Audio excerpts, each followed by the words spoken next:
Bienvenidos a este conversatorio. Soy musicóloga. La música antigua es lo que abarca más o menos todo el Renacimiento, la Edad Media, el Renacimiento y el Barroco.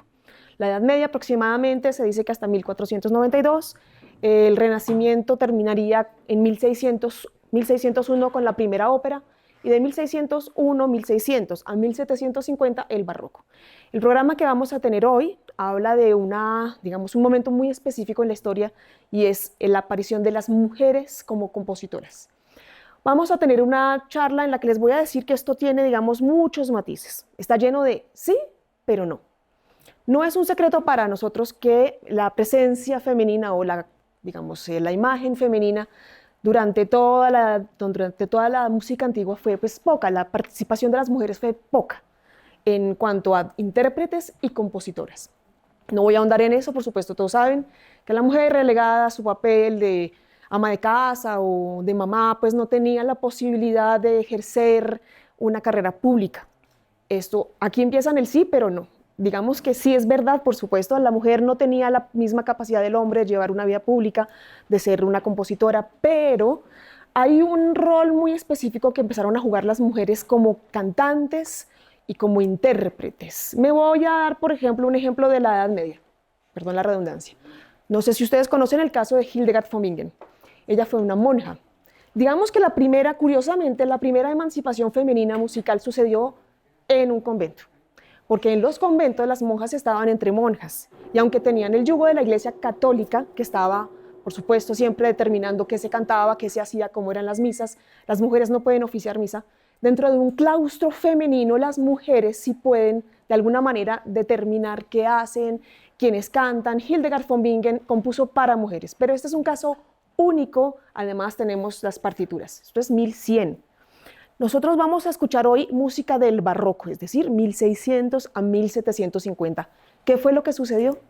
¿Cómo era la música en estos tiempos? ¿Cuáles fueron las mujeres que compusieron en este periodo? ¿Y por qué? ¿Y cómo llegaron a hacerlo? Hacia 1580, a finales del Renacimiento, aparece un conjunto musical de mujeres, curiosamente, ¿sí? De mujeres que se llamaban el Concerto de Ledone, apoyados por el duque de Ferrara. En ese momento Italia no era como es hoy en día, es decir, eran principados, no era un país. Entonces estaban en Milán, estaban en Ferrara, estaban en Venecia, estaba Roma, estaban Nápoles bajo el dominio español. En cada uno de esos lugares se desarrollaba bajo la corte de estos príncipes un tipo diferente La música para ellos era una forma de demostrar su poder. Tener buenos músicos era una forma de decir ante sus vecinos, mostrar su poder, casi como su poder militar. Entonces, en ese momento, quienes tenían una carrera musical mayoritariamente eran los hombres, por supuesto. Pero las mujeres sabían, digamos que hay una parte, si ustedes leen al comienzo de las notas al programa, hay un pequeño aparte que conseguí de una historiadora que decía cómo era la educación musical entre hombres y mujeres. De alguna manera, la educación musical siempre se privilegió, a las mujeres. Curiosamente, siempre pensamos que las mujeres tenían un papel más pasivo. Y no, en realidad los hombres que eran educados musicalmente eran, menos educados. Quizá a veces se buscaba que fueran educados más hacia actividades que les eran más útiles, que les servían más. La política tenía un papel más femenino en la música. Darles una ocupación a las mujeres en su casa, las mantenía en el hogar, las mantenía dentro del ámbito que se esperaba de ellas, que era, por supuesto, el ámbito doméstico. Pero quien dice música, de alguna manera, dice sociedad, dice la música se hizo para ser compartida en público. No puedo ser una gran intérprete si nadie me escucha. Entonces empezaron a abrir espacios en los que las mujeres empezaron a tomar un papel cada vez más importante. Estábamos hablando del final del Renacimiento, 1580-1597, el Concerto de Ledone. Un grupo de mujeres que empezaron a ser cada vez más reconocidas, fueron tan reconocidas que llegaron a recibir más paga incluso que los mismos hombres. ¿Cómo es que se da un fenómeno como este? Si las mujeres están relegadas al hogar, a la casa, a la maternidad, se da porque hay una especie de gusto por las voces femeninas. Aquí empiezan, yo les conté al comienzo que íbamos a hablar de sí, pero no. Entonces, al fin, que las mujeres las permitimos, pero al mismo tiempo la voz femenina tiene un aspecto como de seducción, como de no la queremos, sí la queremos, en fin, tiene un punto que no es tan sencillo y que no se puede encasillar. A las mujeres sí se les permitió la educación musical, en especial en los conventos, pero también en las cortes. ¿Por qué? Por esto que yo les decía, porque darles una educación musical les daba un oficio. Y pues como esposo es mejor tener a la esposa ocupada haciendo música que preguntando, molestando, diciendo, queriendo meterse en política. Sí, es mucho más sencillo y mucho más práctico. Pero como estas mujeres tienen tanto tiempo, se pueden educar muy bien, es decir, llegan a ser realmente muy buenas en su oficio. Y no se les puede simplemente enseñar un instrumento o enseñarlas a cantar. Enseñarles a componer hace parte de la educación, por ejemplo, armónica. Cuando les enseño cómo es afinar intervalos, terminan aprendiendo sin quererlo a componer y terminan mostrando de alguna manera, ya poco a poco empiezan a componer. Estas damas del duque de Ferrara fueron tan famosas que los demás principados quisieron imitarlas. Y aquí aparecen los Medici y aparece Giulio Caccini, es una de las primeras figuras de las que vamos a hablar. Giulio Caccini fue un gran cantante que educó a sus dos hijas y a su hijo y trató de hacer algo muy similar a lo que hizo el duque de Ferrara en Ferrara con el Concerto de Ledone. Con sus dos hijas y algunos de sus alumnos hizo un concierto con música polifónica. Estamos al final de la prima práctica y segunda práctica. ¿Qué quiere decir eso? En el intermedio entre el Renacimiento y el Barroco aparece la ópera. La ópera busca responder a una necesidad particular y es tener mucho más drama a una sola voz. Integra la escena, integra a los bailarines, integra a los cantantes que cantarán a una sola voz, porque lo que pasaba antes es que cantaban 4, 5, 6, 7 voces y no se escuchaba el texto. Estábamos ante la maravilla de la polifonía, que efectivamente es maravilloso si pensamos en el canto gregoriano, del cual no puedo hablar mal porque soy profesora de canto gregoriano, pero corresponde a otra estética. Entonces, el canto gregoriano es una sola voz sin acompañamiento. Aparece el Renacimiento, es como si alguien hubiera prendido la luz. Llegan varias voces, 5 voces, aparece la armonía, aparece el ritmo, pero desaparece el texto. Y al final de 1580, a finales del Renacimiento, aparece un grupo que dice, esto no es posible. Finalmente lo que queremos transmitir es el texto. Esta es la Camerata Florentina, de la cual hace parte el padre Galileo Galilei y también Giulio Caccini, que dicen, vamos a buscar una manera de que el texto tenga fuerza, de que se vea, y aparece una manera muy distinta de cantar, un canto solista, que coge el texto y trata de interpretar el texto y darle mayor crecimiento, de darle volumen, de demostrar el dramatismo del texto. Aparece la ópera. En ese lugar está Giulio Caccini, padre de Francesca y Settimia Caccini. Son dos mujeres, aleluya, por fin, 1.000.000 de años después, son dos mujeres, pero acá no puedo hacer nada, que están, digamos, influidas por su padre principalmente, que es su primer profesor de canto, y que llegan a tener una carrera musical. Francesca Caccini es la primera mujer que compone una ópera. Fue madre, esposa, hija y hermana de músicos. Entonces, en este ambiente musical era muy difícil negarle a estas dos mujeres el acceso a la música. La ópera también necesitaba de voces femeninas, así es que negarles el acceso a las mujeres en este aspecto pues era más complicado. También quien dice ópera dice una vida pública. Por supuesto, van a estar ante el ojo del huracán. Entonces, por un lado se las adora, por otro lado se las critica. También esta es la época de los castratis. Entonces es como que Italia está al fin sí, al fin no, las queremos pero no las queremos, buscamos a los castratis porque no queremos la voz femenina, pero al mismo tiempo el castrato es un poco escandaloso por su naturaleza. Esto es una época, como les digo, de sí pero no, entonces por eso tratemos de no encasillarlo o pensar que todas las mujeres les tocó difícil, a todas las mujeres no es verdad que la mujer nunca hubiera aparecido en la historia de la música antigua, eso no es cierto, solo que tiene un espacio, un tiempo y un lugar. Hoy vamos a escuchar obras de Settimia Caccini. Si bien Francesca Caccini es de la que más se conoce por ser la primera mujer en componer una ópera, por haber llegado a ser la mujer mejor paga, el músico mejor paga de la corte de los Medici, también su hermana Settimia Caccini alcanzó fama, no publicó sus obras, pero también de ella escucharemos 2 obras pequeñas. Pasemos un poco a otro escenario. Les voy a hablar de uno de los músicos, de las músicas más conocidas de esa época, Barbara Strozzi. Entonces, Barbara Strozzi es ella era hija ilegítima de un hombre que era hijo ilegítimo. Entonces, si bien uno piensa, bueno, aquí este es el mundo del escándalo, ¿cómo es posible que van a ser hijos de hijos ilegítimos? No es tan cerrada la cosa como nos la imaginamos. Si ustedes se dan cuenta, yo vengo hablando solamente de Italia. ¿Por qué en Italia se abre esta puerta para la participación femenina?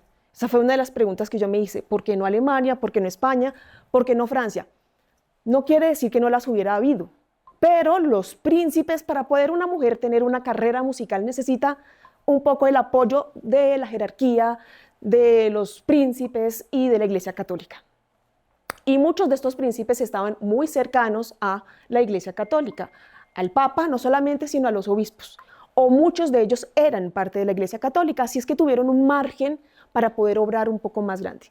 Hablo de eso pensando en Bárbara Strozzi. Fue una mujer que tuvo 4 hijos fuera del matrimonio. Eso en esta época era, por supuesto, un escándalo y sin embargo fue tolerado. Fue una de las compositoras más prolíficas de su tiempo, compuso cerca de 100 obras aproximadamente. Entonces, al fin es una persona que tiene... Settimia Caccini, gracias. Es una persona... Sí, no, espérate, gracias. Es una compositora que tiene Bárbara Strozzi. Bueno, estas fueron las 2 obras de Bárbara Strozzi que tenemos. Estábamos hablando ya de Bárbara, perdón, esto era Settimia Caccini, Bárbara Strozzi. Bárbara Strozzi. Ya. Este es una pintura que se le hizo a ella que fue, digamos, nos muestra que tenía una imagen un poco, ¿cómo decirlo? Como en la imagen, si ustedes ven, tiene un seno descubierto. Entonces, Bárbara Strozzi, ahora retomo un poquito el tema de Bárbara Strozzi, es difícil concentrarse con tanta distracción. Bárbara Strozzi fue hija ilegítima de Giulio Strozzi, de quien se afirma en realidad era el padre, el verdadero padre, el padre biológico, que la terminó adoptando. Pero él a su vez era hijo ilegítimo. A los 16 años ya ella hacía parte de un círculo de poetas y literatos y ella componía sobre los textos, no solo de su padre, sino de sus colegas. Se hizo muy temprano de ella esta imagen que casi que la sexualizaba un poco, como que de alguna manera la imagen femenina tenía que pasar un poco por la belleza, la parte estética, explotando un poquito esa imagen de algo que no le sucedería a un compositor hombre. Entonces, ella, digamos, llegó a tener mucha fama, nunca compuso una ópera. Algunos musicólogos afirman que esto responde a una necesidad de tener una vida un poco más privada, porque al tener la vida que tuvo, siendo ella legítima, teniendo 4 hijos por fuera del matrimonio, ya nos habla de una mujer un poco más feminista que se independizó pues, del matrimonio, del yugo del matrimonio, y que era un poco más escandaloso. Compuso música sobre todo vocal, y de una manera muy similar a lo que hizo Francesca Caccini, se concentró en lo que llamamos la pintura de texto. No sé si ustedes saben lo que es eso. Habíamos hablado durante el barroco de la música programática, pero eso se refiere sobre todo a la música instrumental. Piensen en Vivaldi, eso lo hemos dicho en varias ocasiones. Entonces Vivaldi quiere pintar en música un atardecer, un diluvio, y yo qué sé, el verano, y lo muestra con los instrumentos, con todas las técnicas de los instrumentos, arcos largos, sonidos más profundos.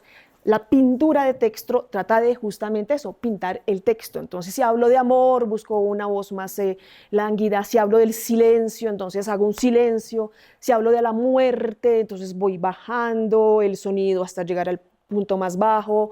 Si hablo de la lágrima, como por ejemplo aquí pasa la lágrima, y todo esto hace parte de un idioma musical que se conocía en el barroco, es decir, cada compositor sabía y reconocía, sí, aquí usaste la retórica musical. Hay ciertos mecanismos, la risa con esos rubatos, melismas, etcétera, etcétera. Así se pintaba un texto y en esto ellas fueron especialmente buenas. Son obras para una voz solista, con el acompañamiento de bajo continuo, que pues por lo general es una tiorba, clavecín, puede ser un cello o puede ser un violone. Este es el bajo continuo. Ahí hablamos un poco rápidamente de Bárbara Strozzi. Tenemos varias otras protagonistas el día de hoy, cada una con características muy distintas. En el programa no aparecen así. Yo casi siempre cuando se trata de música antigua las organizo cronológicamente, pues porque sí, si es música antigua no es lo mismo comienzos de 1600 que 1700. Han pasado muchas cosas en la Edad Media, en el Barroco. Isabella Leonarda era una religiosa. Como lo dije al comienzo, fue en los conventos donde sucedió la primera emancipación musical femenina. Al no tener esa presencia y ese yugo de los hombres, estas mujeres organizaron, lo sé por haber trabajado yo misma en conventos de clausura, dentro de los conventos las cosas son muy distintas, porque están solas. Entonces, digamos que de alguna manera, hasta cierto punto, las reglas las imponen ellas. La educación musical de las jóvenes aristócratas adentro de los conventos fue muy buena, porque las mismas familias hacían venir excelentes maestros. Pensemos, por ejemplo, el caso de Vivaldi. Él trabajó en el convento orfanato de la Pietà, y Vivaldi pues, fue uno de los mejores violinistas del barroco. Así es que ellas eran primero excelentes intérpretes, cantantes, violinistas, clavecinistas, organistas, del mejor nivel que podían haber. Entonces ellas tenían, las compositoras como Isabella Leonarda, tenían a su disposición, así ya además de entrada, un coro enorme de muchachas que venían a formarse y también una orquesta. Eso permitía que compusieran música instrumental, música vocal. Isabella Leonarda fue, de hecho, una de las religiosas que más obras publicó, porque pensemos que una cosa es ser intérprete, otra cosa es ser compositora y otra cosa es publicar sus obras. No es lo mismo. Entonces, que fueran intérpretes de alguna manera, pues era una consecuencia de la formación que se les daba, pero componer es otra cosa. Porque componer ese sí que es un oficio completamente masculino. Lo es todavía hoy en día, pues como no lo hubiera sido en 1600. Entonces, ¿cómo llegaron estas mujeres no solamente a componer, sino a publicar sus obras? Porque tenían el apoyo de familias importantes. Sin ese apoyo es imposible. Entonces, Isabella Leonarda venía ella misma de una familia muy aristocrática, y ella misma, con el apoyo de su familia y de su convento, fue una de las que más obras publicó. No solamente obras vocales, esto también es una rareza, música instrumental. Entonces uno dice, bueno, es normal una religiosa que escriba motetes, obras religiosas, es normal, ese es el insumo que van a usar, por supuesto, sus compañeras en los oficios, en las misas, en fin, etc. No, componer música instrumental ya es otra cosa, y publicarla. Entonces lo que vamos a escuchar, de hecho, son dos obras instrumentales de Isabella Leonarda, dos sonatas. En este momento una sonata es una pequeña obra para un bajo continuo y dos instrumentos agudos, sonata a tre y sonata a più instrumenti. Ella compuso cerca de 200 obras, entre las cuales hay música instrumental y música vocal. Continuamos con nuestra siguiente participante. Ella sí que es una rareza en su época, Elisabeth Jacquet de la Guerre. Estamos en un lugar completamente distinto. Vamos a rememorar un poco lo que hicimos, porque esto ha sido un poco un desastre hoy en día. Entonces hablamos de Settimia Caccini, hija de Giulio Caccini, una familia musical, una familia que tuvo muchísima injerencia en el nacimiento de la ópera y de el canto, todas ellas cantantes. Hablamos de Barbara Strozzi, una cantante con una vida un poco más, digamos, licenciosa, si lo vemos desde nuestro punto de vista, que en su época no era un escándalo y que logró tener una vida musical muy prolífica, por supuesto, a pesar, digamos, de la mirada que, digamos, tuvo del exterior. Ella es Barbara Strozzi. Luego hablamos de, a ver si pusieron cuidado, Isabella Leonarda, el convento. Cada una de ellas, además, tuvo un lugar diferente en Italia. Una fue en Venecia, otra fue en Novara. Y aquí cambiamos de país y de época, de hecho, porque Elisabeth Jacquet de la Guerre pertenece a la corte francesa del Rey Sol, que llaman el Grand Siècle, el Gran Siglo. Podríamos decir que el barroco nació en Italia.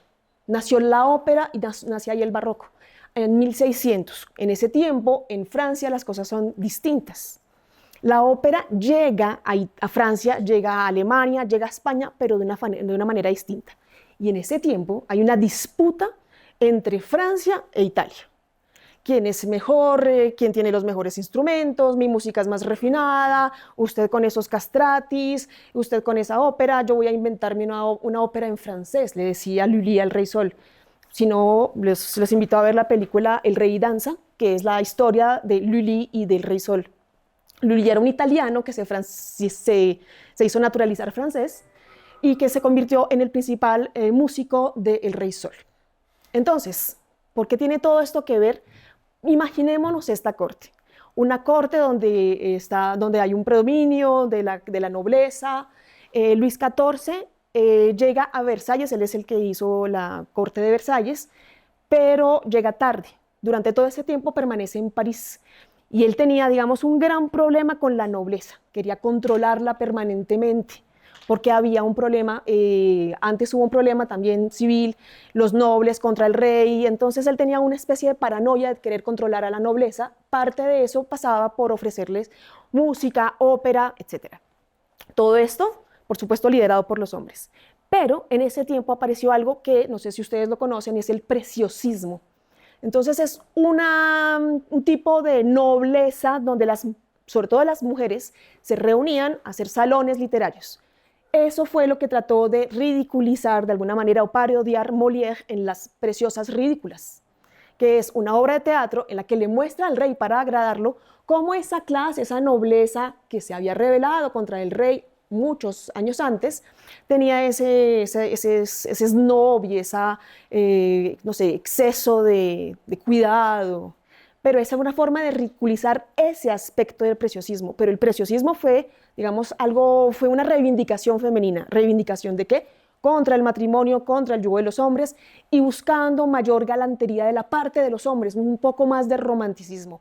¿Qué tiene esto que ver con la música? No tanto, porque esto era una actividad sobre todo literaria, pero le abrió la puerta a mucha más emancipación femenina en la música. Y Elisabeth Jacquet de la Guerre es la consecuencia de esto. Fue una mujer que vino de una familia musical, fue presentada en la corte de Versalles cuando tenía solo 5 años, y en la corte de Versalles adoptada por Madame de Montespan, una de las favoritas del rey, una de sus amantes, y allí creció, hizo su carrera musical, se convirtió en una de las mejores instrumentistas de su tiempo. A pesar de que se casó después, logró tener su carrera musical estando casada, cosa que no siempre fue evidente, porque pues estando ya casadas muchas veces los maridos decían, no, pues tú ya no me sales. Y estas mujeres lograron tener una vida de instrumentistas, de compositoras, de intérpretes, a pesar de. De ella escuchamos, fue una de las primeras mujeres, igual que Francesca Caccini, en componer una ópera. Y lo que escuchamos es una pasacalla, que es una danza que hace parte de la ópera Céphale et Procris, una ópera que desgraciadamente en su tiempo no tuvo tanto éxito, pero que es sin embargo una de las primeras óperas compuestas por una mujer. Sé que hablé un poco rápido porque teníamos muy poco tiempo, hoy pasó de todo, no sé qué pasó, es un desastre total, pero aún así, a pesar de todo, espero haberles transmitido, grosso modo, un poco de lo que fue la investigación de este programa. Fue maravilloso, como siempre lo es, hablar de música antigua y sobre todo este tema tan sensible que es la participación de las mujeres dentro de la música. Entonces, fue poca, pero sí existió y obedeció a razones sociológicas específicas. En Italia había un poco más de libertad, no lo crean. Entre más se aleja uno de Roma y del papado, había un poco más de restricciones, y eso fue lo que permitió que estas mujeres pudieran tener la vida que tuvieron en Italia y que tuvieron por fuera. Por supuesto, siempre, no es que no hayan existido, es que la historia de alguna manera sí las olvidó, porque sí publicaron, sí existieron, aparecen en los diccionarios de música del siglo XIX, pero su música fue olvidada. Así es que es muy importante lo que está haciendo este grupo Roberta Invernizzi con su grupo, que es lo que le debemos a este tipo de compositoras. Volver a retomar sus obras, hablar de ellas y publicarlas, y hablar y seguir cultivando su música. Porque no solamente es especial porque sean músicos, porque sean mujeres, es que realmente son buenas. Lo que compusieron era realmente bueno. Olvidémonos que eran mujeres y apreciemos su música como lo que es, música hermosa de su época. Muchas gracias, mil disculpas por todo este zaperoco. Espero que hayan podido escuchar bien lo que les quería transmitir. ¿Hay preguntas? No sé si existan preguntas. ¿Fue muy rápido? Sí. ¿Qué tanto fueron permitidas tocar instrumentos en las orquestas o en las sinfónicas? Hace 60 años en la orquesta de Herbert von Karajan no habían mujeres. Hace 60 años. Por supuesto, en 1700 tampoco. Es decir, las orquestas Es un nacimiento de, por ejemplo, las 24 violines del rey aparecen durante Luis XIV, eran eminentemente masculinas. Es que hay que pensar que la música tiene un rol social, es decir, que qué es lo que se puede mostrar. Por eso es que Bárbara Strozzi no compuso una ópera, ni hizo parte de un grupo de ópera, por lo que socialmente eso implica, eso es mostrarse y estar ante el ojo público, y entonces siempre va a haber una crítica. La música como actividad doméstica se les permitía a las mujeres. Es más, incluso se les incentivaba, porque pues entre más estén en la casita quieticas mejor. Entonces sí habían orquestas dentro de los conventos, en los conventos femeninos que había mujeres, entonces todas las mujeres hacían parte de esa orquesta. Hay unas grabaciones del Gloria de Vivaldi muy bonitas hechas en un convento con todas las mujeres dentro de las celosías, y todas tenían violones, violonchelos, instrumentos, pues porque alguien los tenía que tocar. Dentro del convento la actividad era muy distinta, pero afuera era mucho más difícil. Es decir, ellas como instrumentistas eran realmente muy hábiles y lo podían hacer perfectamente dentro de sus pequeños círculos, bien fueran literarios, bien fueran musicales, en las cortes, como para música de cámara, para acompañar una velada. Ahí sí eran permitidas de alguna, pero en las orquestas era más complicado.